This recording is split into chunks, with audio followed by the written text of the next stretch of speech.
Kia ora tātou, this is Toby Manhire with a special one-off bonus edition of Gone by Lunchtime. We will be returning to normal service with Ben and Annabelle in just a few days. Today, my guest is Sam Sachdeva. His day job is as National Affairs Editor at Newsroom. And he's just published a book all about the balancing act that is New Zealand's relationship with China. It's called the China Tightrope, Navigating New Zealand's Relationship with a World Superpower. It's a good pacey read, and it traverses all the issues in the sort of geopolitical and domestic areas for New Zealand. That relationship will be in the foreground in the days to come as Chris Hipkins leads a trade delegation to China. Our editor, Madeline Chapman, will be there on the trip, so keep an eye on the Spinoff for updates from China.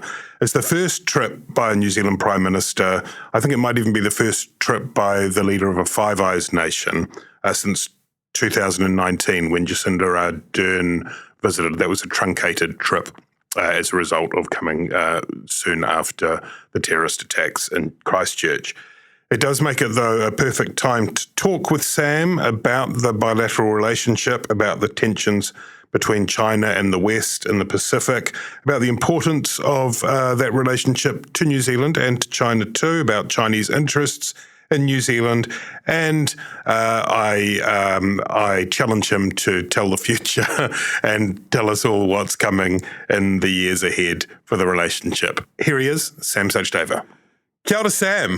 We'll get into the crunchy stuff from your book, The China Tightrope, in a moment, but let's deal up the top with what's right in front of us, which is Chris Hipkins, the Prime Minister, and quite a big, quite high-powered trade delegation winging their way to China. How big a deal is this trip for New Zealand, and what would success look like for Hipkins and co.? Look, it's a pretty big deal. For one, you just do the math. It's been 4 years since we last had a Prime Minister go there. That was just in 2019, but I think we all remember that trip was heavily curtailed due to the terror attack in Christchurch. So it was only a couple of days on the ground. So we're actually going back to John Key, and I think it was 2016 maybe when he last went, or 2015 was the last major prolonged trip by a New Zealand leader. So it is a big deal. So much has changed in the last 5 years, right, or the last 10 years. In terms of success, it's kind of an interesting one. There's not a lot of tangible wins that I think Hipkins can expect to take away. We signed an FTA upgrade not that long ago. Trade is the heavy emphasis, mainly because talking about anything else gets very touchy. Right. So it's going to be more that symbolism, I think, of taking businesses over there and saying, look, we're here, we're happy to do trade with you, come send your tourists here, send your international students. But it's more sort of vibes and photo ops, I think, than any sort of, here, we've signed this new shiny agreement. When you talk about trade being the focus, of course it is, and the challenge there, the head of NZTE, Peter Crisp, was quoted in Business Desk talking about how he said a shift in consumer sentiment associated with the rise in nationalism and the rise of patriotism in that particular market presents a challenge for New Zealand exporters, for New Zealand businesses. And that also, I guess, points us towards what you just described as touchy, which is that change in China over the last 5-10 years under President Xi. Can you give us an overview of that, a helicopter view of how China is different, certainly from 2008 when that FTA was signed? Yeah, I think we've seen under Xi, and in particular in his second term, so I think, what was that, 2016, 2017, or 2017, 2018, a much more sort of assertive foreign policy. There's this line that Deng Xiaoping said that is used to death, but it is because it was apt for the time that we, hide our strength and bide our time. And so the idea was that, yes, China's going to be a power, but we'll hold back on the world stage and we'll just focus on ourselves. And that's gone now. So we've got a much more muscular, assertive, foreign policy approach from Xi Jinping, a sense that, China has been a rule taker for so long. If you look at things like the UN and the World Trade Organization, other countries, Western countries, are telling China what to do. Now it's time for China to set the standards. So there's been that. Then there's wolf warrior diplomacy, which gets talked about a lot. And that's sort of a manifestation of that more assertive approach where you have diplomats sort of lecturing other countries about why they've offended China and how they've hurt the feelings of 1.4 billion people and how dare you criticize us on human rights or economic coercion or anything. So it's sort of a heightening of kind of the underlying currents that were already there, but it's really stepped up a bit under Xi, and particularly now that he's got his second term and has consolidated power around him. And what about internally? I mean, in China, there's certainly for foreign media working there, but I think generally for those who are interested in civil liberties, there's been a tightening, hasn't there? And also, as far as the human rights situation is concerned, for example, in Xinjiang with the Uyghurs, things have not moved in the direction that some observers, international observers, might have liked. Yeah, that's right. I mean, there's always been this hope that as China opened up or liberalized economically, that would flow through to its sort of societal settings, and you'd have maybe slightly more democratic inclinations, and that hasn't been the case. If anything, I think Charles Adele, who I spoke to for the book, had said that they've managed to sort of use technological advances and the sort of the trappings of more wealth to pour into surveillance equipment. If you look at the number of CCTV cameras they have around China, I think it's one of the most surveilled countries in the world, if not the most. London might be hit as a city. So there's that, and you're right. I think that the space for debate, freedom of expression, what limited space there was, has shrunk even further for Chinese academics, Chinese students, any sort of human rights groups that are there, and they're very minimal. It's an incredibly controlled space, and has been for some time, but it's getting even more restricted. So I think the freedom of those within the country to speak out about areas of concern is heavily curtailed. Chris Hipkins had a curtain raiser act in the form of Anthony Blinken, who is, of course, the Secretary of State for the US, and he's completed a trip to China, and he had some very long meetings there, and ended up getting a meeting with President Xi, which wasn't necessarily guaranteed at the outset. That was a postponed trip. I think it was postponed because of the balloons over the American continent saga. Spy balloon gate. And it seems to have been, and we're speaking sort of shortly after that trip is finished, seems to have been, a slight thawing in relations between the two countries. So that's not a bad time for Hipkins to be arriving, I suppose. Better than on the heels of say Nancy Pelosi. Yeah. I mean, maybe Blinken and Xi were exchanging beverage tips for Chris Hipkins. If you remember, Anthony Blinken ceremonially presented Chippy with a Coke Zero and PNG. Oh my God! So to pass that on. Oh, that's right. We're gonna have to suffer through Chinese sausage rolls, aren't we? Yeah, sausage rolls and Coke Zeros at the Great Hall of the People. It'll be quite a vibe. No, I think it is a good sign, and it's probably a continuation of what we've seen over the last year or two, which is both the US and China saying, look, the underlying dynamics here aren't going to change. We are going to compete. We do disagree on a lot of things, but actually we don't want it to go off the rails, and we don't want to have some misunderstanding or accidental collision in, say, the South China Sea turn into a full-blown conflict because they're not talking to each other. So it is helpful. Having said that, Blinken did go over hoping to re-establish military channels of communication, and the Chinese have said no to that so far. So that's not ideal, but I think it's good. I think you're right. It's good that you've got both sides at least willing to talk and say, look, we need to keep things at least stable, even if we're not going to suddenly become best of friends overnight. One of the things, or your book is about a tightrope, and we'll come to what that tightrope is in a moment, but there's also, when dealing with China, diplomacy as a whole, particularly with China, I think, there's also tripwires. And so one of the things that Hipkins has to be alert to, and I'm sure he will have been briefed, and he'll be cognizant of all of this, is the sorts of language that you don't use, particularly around Taiwan when you're in China, right? And we saw Biden, whether he misspoke or meant to in recent times, sort of he veered away from that, what is it called, strategic ambiguity?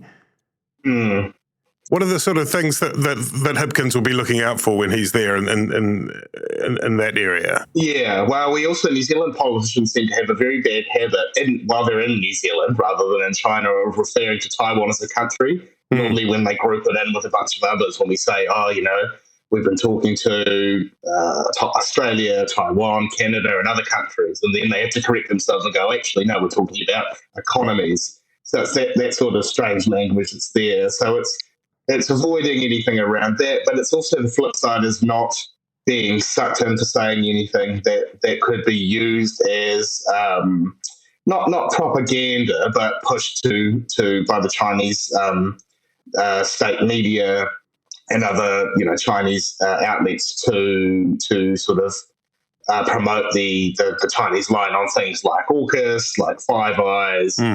They've been quite good, the likes of the Global Times and the People's Daily, at trying to drive a wedge between, for example, New Zealand and Australia. There were a series of stories a few years back when things were really at a low ebb, and commentators saying, "Oh, why can't Australia be more like New Zealand and be more respectful of China and be more positive?" So I think it's anything that feeds into that will be something for Hipkins to watch out for. Right, and that's one of the reasons, because we can, obviously we're a pretty insignificant country in the world on the whole, but that is one of the areas certainly that we're important to China, aren't we? And we can see that through the state media, is as a member of Five Eyes and as a country in the Pacific, it works to their advantage to be able to say, this lot are better behaved or similar, right? Yeah, absolutely. We are probably the friendliest Western country, and I'd put Western in quote marks because it depends how you think about it, but of the kind of traditional West, we're probably one of the friendliest countries towards China. So it's useful for them to say, look, we don't need to have this competitive or conflict-driven relationship. Look at New Zealand, and the fact that we've got this long history of firsts. It was the 4 firsts for a long time. Now it's up to 5 or whatever. We're first Western nation to sign an FTA with China, first Western nation to support them into the WTO. I'm sure you know all of this, but that's useful for them to be able to hold us up and say, look, here's this small nation that's very different from us, and yet we signed all these agreements, and aren't they going so well? And on Five Eyes, there was some tension, and you touch on this in the book, not too long ago, when Five Eyes, which is a surveillance alliance rather than necessarily a geopolitical bloc, when Five Eyes countries started issuing statements around Hong Kong, I think particularly, and the incursions on liberties in Hong Kong. How did that play out in terms of our relationship with the Five Eyes versus our relationship with China? Yeah, I think it really kind of hit the headlines, and I'm just struggling to remember. I think it might have been 2020, or in fact, it would have been. I think it was the first speech, or one of the first major speeches from the Nayamahuta, where she gave a very considered address about the dragon in the tiny farm. I'm sure it was combed over by MFAT people, had pretty much nothing of any note in it in terms of sort of striking lines, but it was in the Q&A afterwards when she said, look, we're a bit uncomfortable with this, that the purview of Five Eyes is expanding. It is an intelligence alliance. We don't think we should be talking about these different issues. And then you had, I think, was it Alexander Downer, the former Australian foreign minister, saying, it's always been Four Eyes, and any sort of outrage sort of cries from the UK and Australia and everywhere else. And it's a bit overblown, and it does happen every few years. There's these stories that we're on the cusp of being kicked out of Five Eyes, and I just don't think that's realistic, because we do bring something to the table. Even though, as you say, we're a small nation, we've got unique connections into the Pacific, unique connections to the rest of the world, and we're fairly trusted, I guess, as an international player. So that probably brings value to the Americans and the British and so on. So there's this kind of angst here in terms of mission creep from Five Eyes. Should it really be talking about foreign policy or defence or whatever else? And there's a kind of a weird way that we finessed it, where we say, yes, we're still going to do things, but we're just not going to call it Five Eyes. It's 5 countries. We have a 5 countries ministerial on immigration, or a 5 countries meeting on cyber terrorism or whatever. So it's this kind of weird diplomatic solution to it.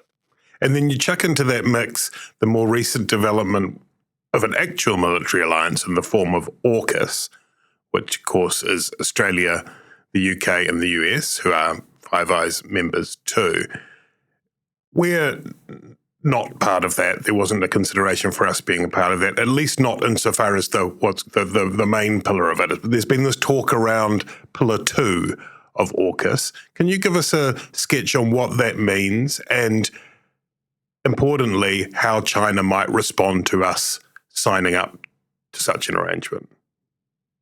Yeah, so you're right. It's split into two pillars. Pillar 1 is the Australians getting their hands on nuclear-powered submarines, and that's, one, it's not really for any other country to join because it is very specifically about Australia, and 2, it's just totally off limits for us. Andrew Little, Defence Minister, who's been kind of positive about joining onto some parts of AUKUS, has said, that's off limits. But Pillar 2 is the one where there's greater possibilities for us, so that's kind of advanced technologies that they've bundled in together in terms of cyber warfare, quantum technology, hypersonic advances, and so on, and artificial intelligence, which everyone's talking about at the moment. So it's saying, they're looking at how can we set standards in this area, how can we collaborate on research. And that's the bit where I think New Zealand is in. We're not even in discussions about joining. We're in discussions about having discussions about joining. So, yeah, there was some slightly different messages that were coming from Andrew Little and Nanaia Mahuta at one point, weren't there? In terms of the kind of, but broadly, that was about a sort of level of enthusiasm. It seemed like, rather than process. It's still there isn't an offer on the table, right?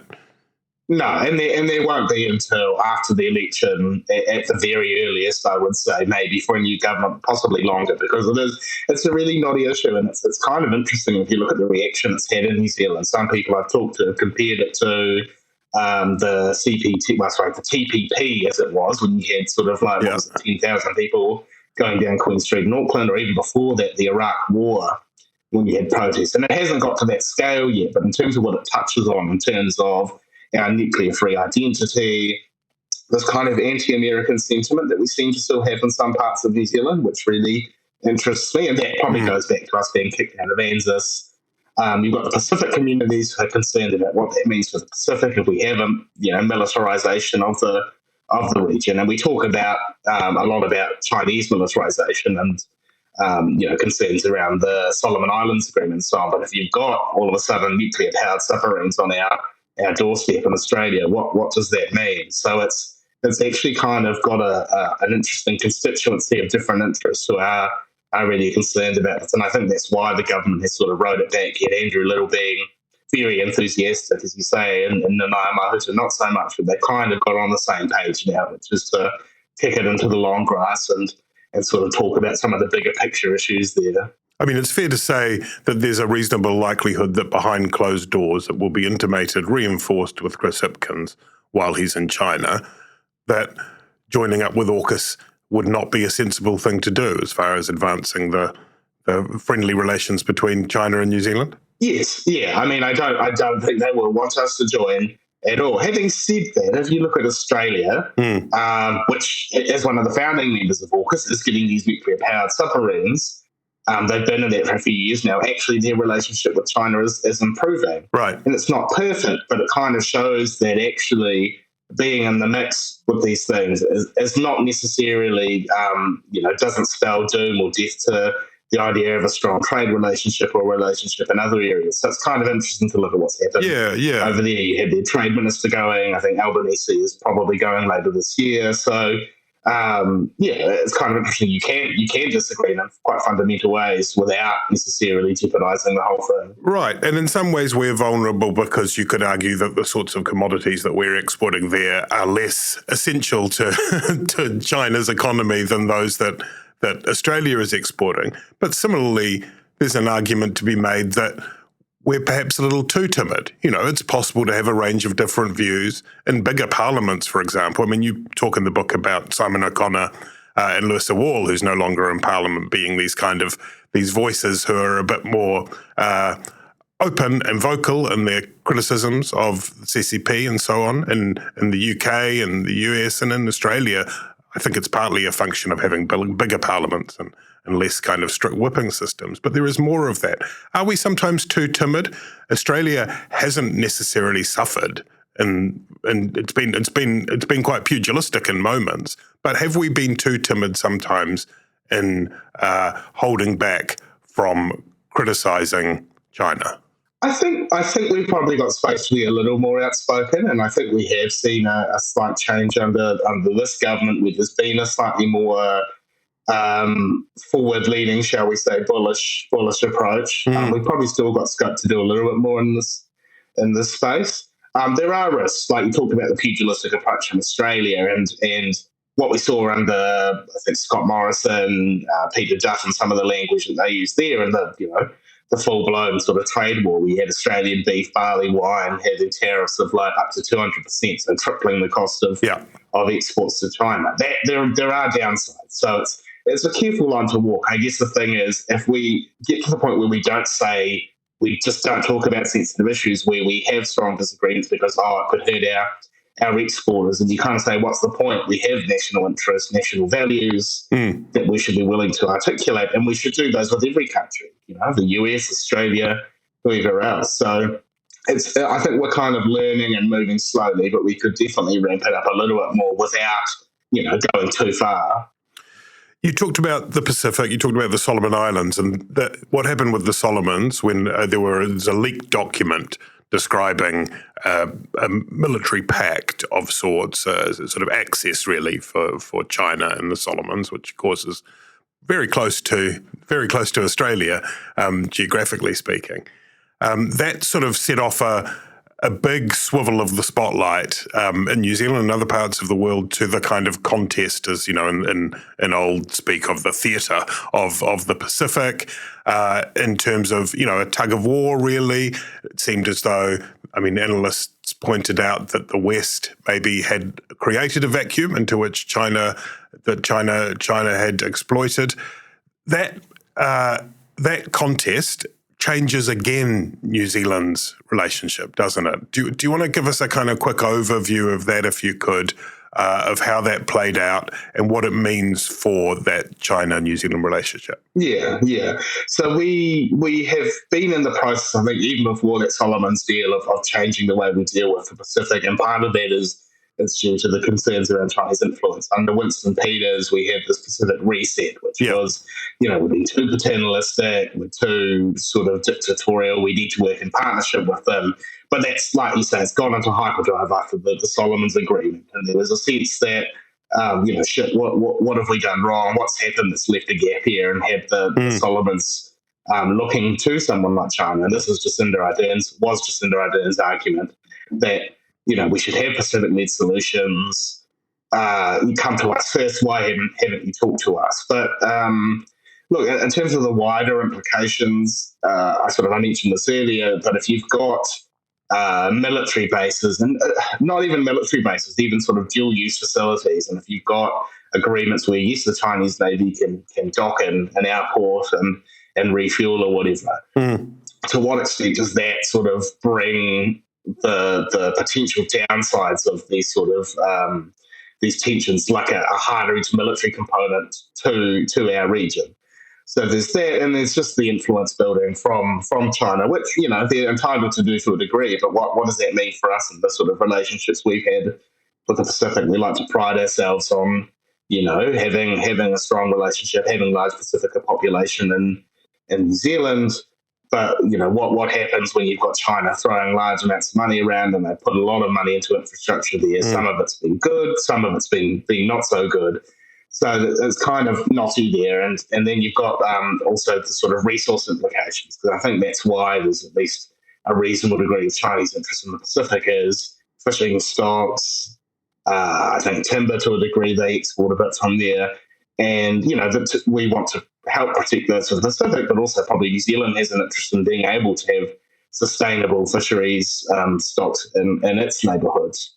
So, there's a few different issues there, and it just puts a little more pressure on us.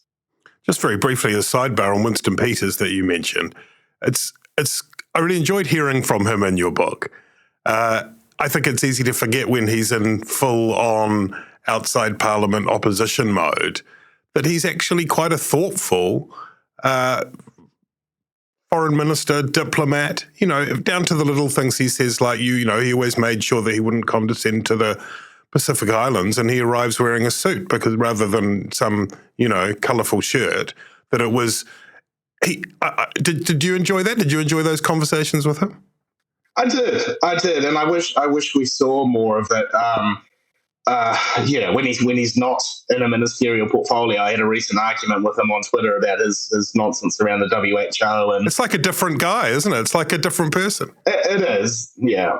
I mean, Jekyll and Hyde, or whatever cliche you want to use, but it's like, how can you reconcile the person who says that sort of stuff with someone who is a statesman and can be very sort of disciplined and eloquent when it comes to this? So, yeah, no, I did enjoy it. And for all the grief he rightly gets, and I think he deserves a lot of criticism, he's actually represented New Zealand very well in the times when he has been foreign minister. It's just the kind of noise and nonsense around the edges that kind of clouds that. How did you get on getting people to speak to you for this book? Jacinda Ardern turned you down.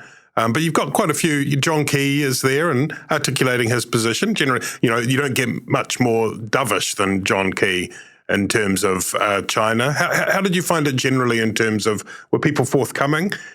People, analysts, politicians, who? Yeah, it is tricky. And across the board, I would say I had difficulty. I mean, academics are the easiest ones, and some of them are quite in there, but I think they have good things to say. Politicians, yes. Certainly current politicians was harder. I had senior ministers that I talked to and would say, look, I can talk to you anonymously, not on the record, but had indicated interest, and then I sort of followed up and said, what about this date and that date? Or, hey, what's going on? It just kind of fell into a hole. Same with the business sector. You've got quite senior business people who were very leery of saying anything just because of the risks, I think, too. If I say something wrong and it affects our industry, and all of a sudden we can't get exports into China. So there were difficulties there, and I think that's telling in itself of how the relationship has changed, where you've got people who are afraid of talking, even anonymously in some cases. But no, look, I think I got a reasonable cross-section. It's one of those things where if I'd had twice, 3 times as long, could have done twice, 3 times as many interviews, and it would have been great. But actually, to have the likes of John Key, who is the most dovish of doves, and he acknowledges that he's an outlier when it comes to China among his sort of contemporaries in the West. And then you've got some former diplomats, current diplomats I talk to, members of the Chinese community in New Zealand who are the ones who are experiencing a lot of this interference or influence concerns firsthand. It was good overall, but it was certainly interesting to see the people who kind of ran away from any suggestion that they might want to talk about this. Right. Well, you did call it the tightrope, didn't you? And that's the reality of it for them too. There are inherent dangers in some it. People just don't want to step out. If you don't step out, you can't fall off. Come for a nice, brisk walk on this tightrope with me, your friend Sam. Hey, a large part of the book is focused not so much on the kind of the geopolitical dynamics, but New Zealand and the role of China in New Zealand. Now, there was that, you refer to it, that headline, was it ABC? No, it was Channel 9, 60 Minutes, the New Zealand, which is a triumph of punning. But now, hyperbole, right? New Zealand. But is there some truth in it? Some, probably a tiny segment. And that, as an aside, that was really a masterful piece of certainly the promo. This is all real, I think, where you had, Michael Barnett seductively winking at the camera and talking about being friends with benefits, and it was there. Just what are the Kiwis doing to us now? And it was quite something. But we're just in a very different position to Australia. Similar in terms of trade exposure, which is kind of interesting for all that they talk about this. They send a similar proportion of their exports there. But Australia much more closely linked to the US, still in AUKUS. Sorry, not still in ANZUS. They are still in AUKUS. They've got American Marines, I think, stationed up in the Northern Territory, and just more inextricably linked with the United States. And I think we are a little bit more ambivalent in that regard. And we're probably we are more advanced than them, I think, in our relationship with China. And that possibly is what leads us to be a little bit more equivocal on some of these sort of things. So I think the idea that we were selling the Australians out is hyperbole. It's very much so. But are we heading on different tracks when it comes to China and when it comes to our place in the world? I'd say yes, and it's going to be harder for us to reconcile that. I mean, Australia had a big defence review that they released recently, and I think Rob Asen from Vic Uni described it to me as prescribing missiles for breakfast, lunch, and tea. So if you look at what they're doing, they're going to have nuclear-powered submarines. They're going to have a lot of long-range missiles. They're just heading in a totally different direction to us, and I don't think it's something we can't afford to have missiles. I don't think we'd want to have missiles or anything like that. But it's kind of interesting, those divergent paths we're taking, and what does that mean for the trans-Tasman relationship when we are so close to each other geographically, but also culturally. So in the book, you survey a whole range of areas in which Chinese influence might be being felt across New Zealand, all the way from Parliament, where there's been speculation around the role of some MPs, through donations, in the media, particularly the Chinese language media in New Zealand, and sort of general kind of cultural organizations and a whole range of areas, business through Huawei's involvement in 5G. It's a really interesting area, isn't it? Because at once we need to be alert to it, but we don't want to be paranoid, and we certainly don't want to feed xenophobia or racism, right? Like, for example, having a Chinese New Zealander in our parliament is a good thing. Yeah, absolutely. And that was something that was very much on my mind while I was writing this, and with the people I spoke to, is that there is a risk if you talk about these things and you get too sort of vague in your language or prone to generalization, then you start to cast aspersions on all Chinese New Zealanders, and then we don't want that. And we've had a bad history in that space. I mean, I have one chapter where I talk a little bit about the sort of the past relationship and some of the terrible things that we've done. There was the poll tax all the way back in the 1800s, but more recently it was the 1990s, I think, where we were talking about the Asian invasion and, what about all these Asian people who are coming here and bringing crime and riots and whatever. And it was nonsense. It was scaremongering. But at the same time, you talk to two people in the Chinese community, and I spoke to Seming Mok, for example, and some others who aren't quoted by name, and they say, look, we want, members of the Chinese community need protection as well from any state interference. People come here because they want to be able to express their views freely and have freedom of belief and so on. So anything that impinges upon that is very concerning. So, yeah, I think it's about being very nuanced and careful with your language when you talk about this. You don't just talk about, China's doing this or, the Chinese are doing that. It's the Chinese state, it's the Chinese government, right, and so on. And it's not getting caught up as well in saying that anyone who is in Parliament is a spy for a foreign nation. But I think in the cases of Jian Yang and Ren Hua, clearly there were grounds for concern, I think, from the people I spoke to and from the reporting we've seen in the past, including from Richard Harman, the politic who broke the story. The intelligence agencies talked to Labour and National, whatever they were told, it was enough for them to act. We can't pretend that this is all racist or xenophobic either when there are grounds for concern. What's next, Sam? Do a bit of crystal ball gazing for us. What are the fault lines in the next 5 to 10 years? Obviously, Taiwan is sitting there as a big risk factor in geopolitics for the entire world. Tell us everything that's going to happen. Predict the future, and finally, I guess the answer to the question that is posed by your book, invited by your book, is: do we have to choose? Do we have to choose? Some people in your book think we do, some think we don't. So that's just a very straightforward, easy question for you to answer: the future of the world and whether we have to choose. Can we record like 6 different versions, and then in 10 years' time we resurface whichever one is actually right? Of course.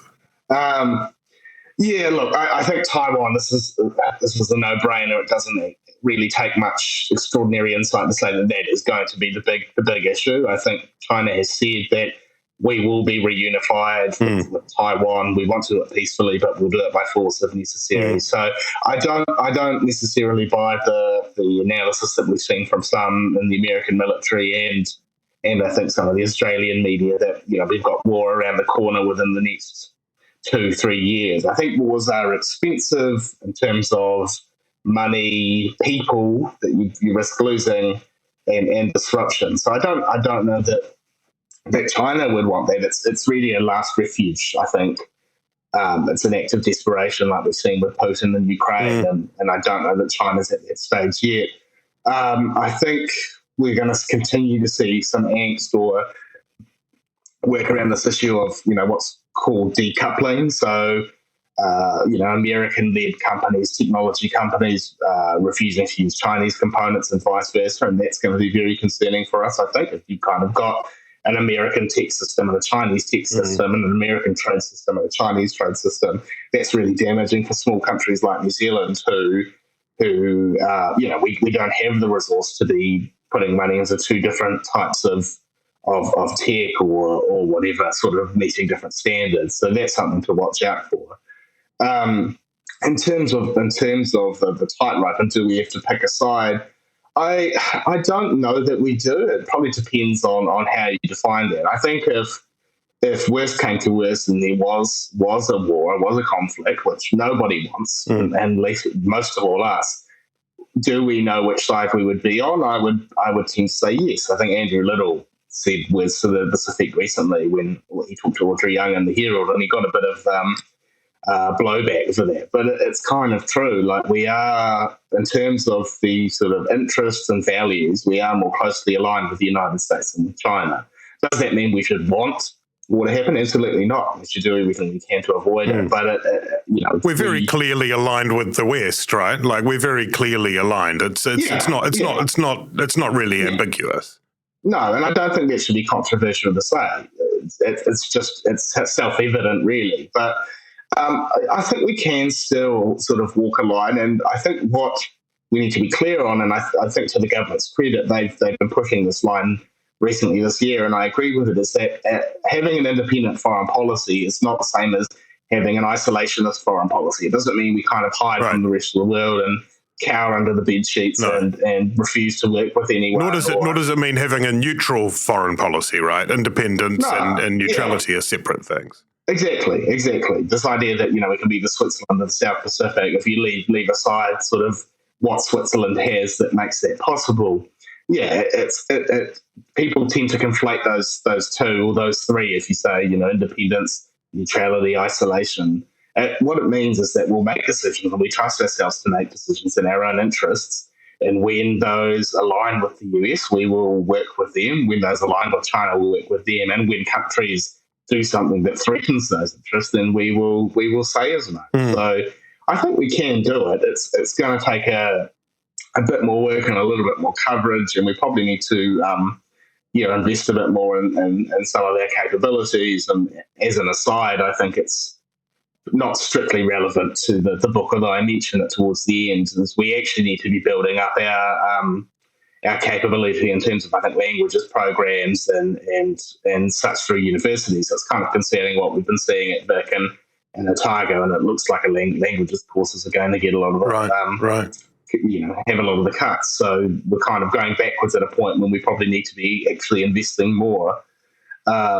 But look, I think it's manageable. It's not going to be easy, and the underlying dynamics, those US-China tensions, the pressure that we'll face from each side, those aren't going to go away. But I think we can kind of pick our way through it.